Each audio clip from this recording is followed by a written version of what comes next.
Hello යාළුවනේ. ඉතින් කොහොමද ඔයගොල්ලන්ට?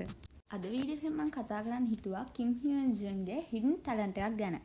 ඉතින් මුලින් අපි කතා කරලිමු කිම් හියන් ජුන්. එහෙම නැත්නම් ඕගොල්ලන්ගේ විදියට කියනවා නම් ඉතින් බොයිස් ඔෆ් ෆ්ලවර්ස් එකේ ජීහු කියන්නේ කවුද කියලා.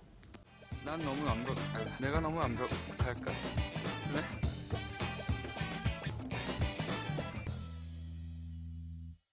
ඉතින් කිම් හියන් ජුන් ඉපදිලා තියෙන්නේ 1986 ජූනි 6 වෙනිදා. හුඟක් අය දන්නව නම් ඇති එයා සිංගර් කෙනෙක් කියලා. ඒ වුණාට ඔයගොල්ලෝ දැනගෙන හිටියද එයා SS501 කියන ගෲප් එකේ youngest member කියලා? ඒ විතරක් නෙමෙයි කිම් හියන් ජුන් කියන්නේ මොඩල් කෙනෙක් වගේම ඇක්ටර් කෙනෙකුත් වෙන කෙනෙක්.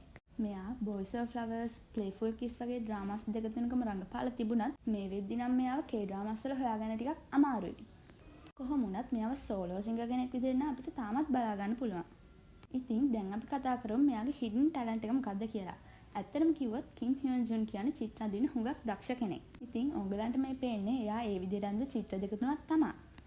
ඉතින් එයා ඇවිදින යද්දි එහෙම එයාට පේන හැමදේම වගේ මෙයා චිත්‍ර වලට නගනවා. එයා එහෙම අඳපු චිත්‍ර අතරින් මෙන්න මේ චිත්‍ර නම් ටිකක් විතර විශේෂ වෙනවා. මොකද ඔයගලන්ට පේන ඇති මේ චිත්‍ර ඉන්නේ එක එක රටවල ඒ රටට ආවේනික ඇඳුම් ඇඳගෙන ඉන්න බ්‍රයිඩ්ස්ලා සහ ගෲම්ලා. ඉතින් මේ චිත්‍රය කොරියාවේ, ජපානයේ, චීනයේ විතරක් නෙමෙයි තව හුඟක් රටවල කපල්ස් පේන්න ඉන්නවා. ඉතින් මේ චිත්‍රෙන් එයා අදහස් කරන්නේ මොකද්ද කියලා දන්නවද? මෙයා මේකෙන් අදහස් කරන්නේ ලෝකේ ඉන්න හැම මිනිහෙක්ම මේ සතුටුදායක මොහොත එක දවසක හරි විඳින්න ඕන කියලා. ඉතින් ඕගොල්ලෝ මොකද්ද මෙයාගේ චිත්‍ර ගැන හිතන්නේ?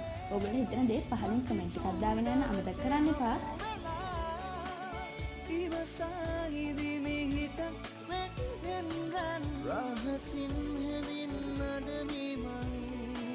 සිහිනෙන් ඔබ සොයන්නම් ආදරේ මගේ පනට මං